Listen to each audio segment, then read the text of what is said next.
Just the way he was able to bat was so much more different to anyone else, and that just fascinated me. I was like, man, this is so much more different, and it was so captivating. You just couldn't take your eyes off when he was batting. And I used to go to these shops and get my packet of chips and my nibbles and just sit in front of the TV to watch him bat, and it was just pure joy.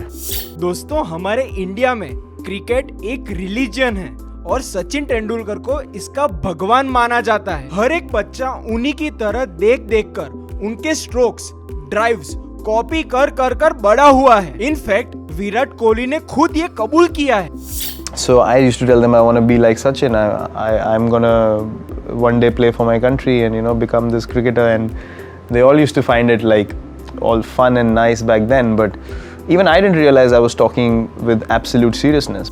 ऐसे कई अनगिनत cricketers हैं जो सचिन को अपना idol मानते हैं। दोस्तों, क्रिकेट जैसे हर एक फील्ड, हर एक प्रोफेशन में हमारा खुद का एक रोल मॉडल होता है। तो फ्रेंड्स, आज हम सीखेंगे कि कैसे हम खुद के आइडल्स, रोल मॉडल्स को कॉपी कर, उनकी तकनीक सीख चुरा कर खुद एक बेहतर आर्टिस्ट या प्रोफेशनल बन सकते हैं। ऑस्टिन क्लियोन ने क्रिएटर्स, आर्टिस्ट के लिए एक लाजवाब किताब लिखी है। पर दोस्तों, मेरे हिसाब से ये सारे लेसन्स हम सभी के लिए लागू हैं। तो आइए आज फिर कुछ नया सीखते समझते हैं।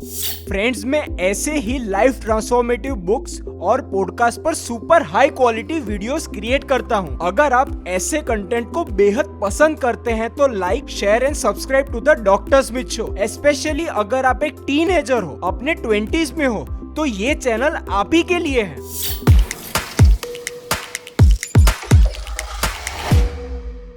हम में से ज्यादातर लोग ये मानते हैं कि सफल और एक महान इंसान बनने के लिए ओरिजिनलिटी बेहद जरूरी है। स्टीव जॉब्स ने कहा है, good artist copy, great artist steal. Friends, हर एक नई चीज उससे पहले बनाई गई चीजों का एक मिक्सचर है। वीडियो के स्टार्टिंग में हमने सचिन और विराट का एग्जाम्पल लिया था। ठीक ऐसे सचिन तेंदुलकर ने अपनी तकनीक अपने idols, role models Viv Richards और सुनील गावस्कर से सीख चुरा कर बनाई थी। बास्केटबॉल में माइकल जॉर्डन और कोबी ब्रायंट एक और बेहतरीन उदाहरण है। दोस्तों, आप कोई भी काम उठाकर ले ले, आपको यही सिलसिला मिलेगा। अब सवाल है, आप इसे अपनी जिंदगी में उतारकर कैसे एक मास्टर बन सकते हैं। सबसे पहला स्टेप है अपने अपने आइडल्स को पहचानना और उनके काम को डिटेल में स्टडी करना। उनके काम के बारे में सब कुछ पढ़ना, सीखना, समझना और फिर उसके बाद अपने रोल मॉडल्स के बारे में सब कुछ सीखना, समझना। ऐसा करते करते आप जितना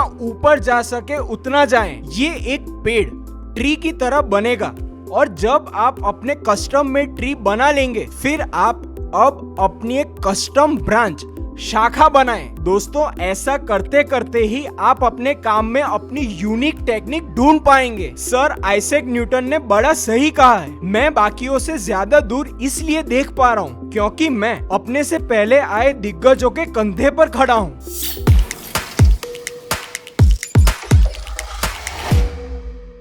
ऑथर ऑस्टिन कहते हैं कि हमें दो चीजों का ध्यान रखना है, किसे कॉपी करना और क्या कॉपी करना। पहले पॉइंट का आंसर हमने अभी ही तो समझा कि हमें हमारे सारे रोल मॉडल्स, उन सभी को कॉपी करना चाहिए। अगर आप एक से चोरी करेंगे तो वो प्लेजरिज्म, चोरी कहलाएगी, पर अगर आप 100 से चोरी करेंगे तो वो रिसर्च कहलाएगी। अब कॉपी क्या करना चाहिए? सिर्फ उनकी स्टाइल, टेक्निक नहीं, बल्कि उनकी विचारधारा, थिंकिंग स्टाइल। मतलब हमें हमारे सारे हीरोज जैसा नहीं दिखना, बल्कि उनके जैसा देखना है, उनकी जैसी विजन चाहिए। अब अपने आइडल्स को पढ़ते वक्त हमें उनकी कमियां ढूंढनी चाहिए और उनकी इस कमियों को अपनी स्ट्रेंथ्स बनानी चाहिए। दोस्तों, ऐसे ही हमारी एक पहचान बनेगी। जैसे सुनील गावस्कर की कमियों पर सचिन तेंदुलकर ने काम किया और उनकी कमियों पर विराट कोहली ने काम किया। ठीक ऐसा बास्केटबॉल में कोबी ब्रायंट ने किया था। Michael Jordan, Magic Johnson, Larry Bird, इन सारे दिग्गजों की कमियों पर कोबी ब्रायंट ने काम कर अपनी एक पहचान बनाई थी।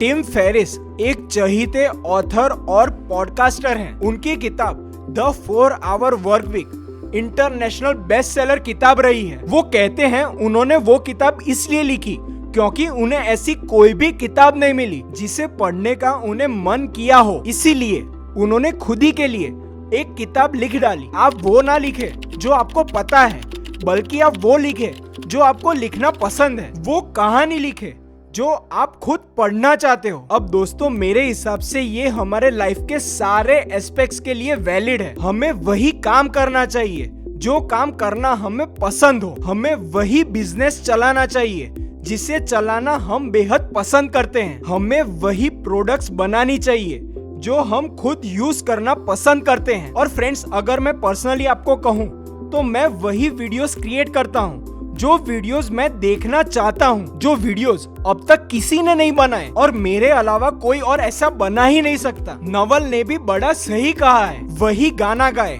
जो सिर्फ आप गा सकते हैं, वही किताब लिखे जो सिर्फ आप लिख सकते हैं, वही प्रोडक्ट्स बनाए जो सिर्फ आप बना सकते हैं, और वही जिंदगी जिए जो सिर्फ आप ही जी सकते हैं।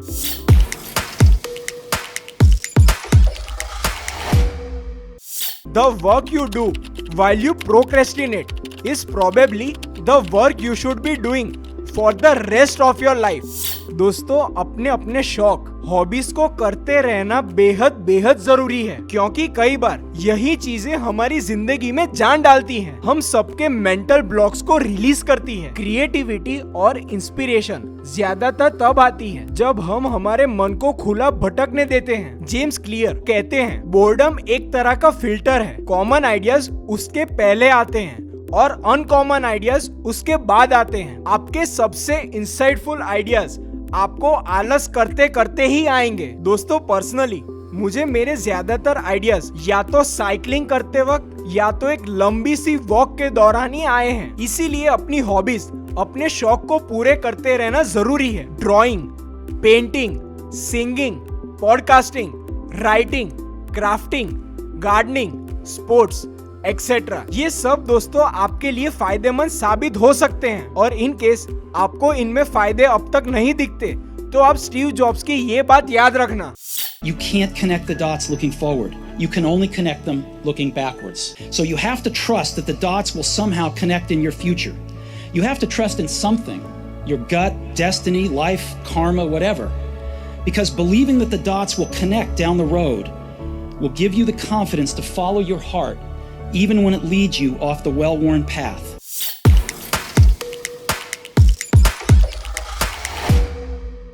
दोस्तों, अगर आपको आज कोई भी पहचानता नहीं है तो आपके पास ऐसी चीज है जो हर एक मशहूर इंसान के पास नहीं है। वो है क्रिएटिव फ्रीडम। आपके पास किसी भी तरह का प्रेशर नहीं है, नो एक्सपेक्टेशंस। आप खुलकर अपने एक्सपेरिमेंट्स कर सकते हैं, क्योंकि दोस्तों, एक बार लोगों का अटेंशन या पैसे के लिए आप रिस्पॉन्सिबल फील करेंगे तो ये फ्रीडम ना के बराबर हो जाएगी। इसीलिए अच्छी अच्छी चीजें, कंटेंट, प्रोडक्ट्स बनाएं और उन्हें इंटरनेट पर पब्लिश करें। फ्रेंड्स, आज आप दुनिया के किसी भी कोने से पूरी दुनिया के लोगों तक पहुंच सकते हैं, और क्या पता ऐसा करते करते आपका काम मशहूर हो जाए और आप भी किसी और के लिए एक इंस्पिरेशन, रोल मॉडल बन जाएं। चलिए, इस बात पर इस वीडियो को लाइक करें, अपने दोस्तों के साथ इसे शेयर करें और चैनल को सब्सक्राइब तो आपने कर ही लिया होगा। चलिए मिलते हैं। Peace, thank you.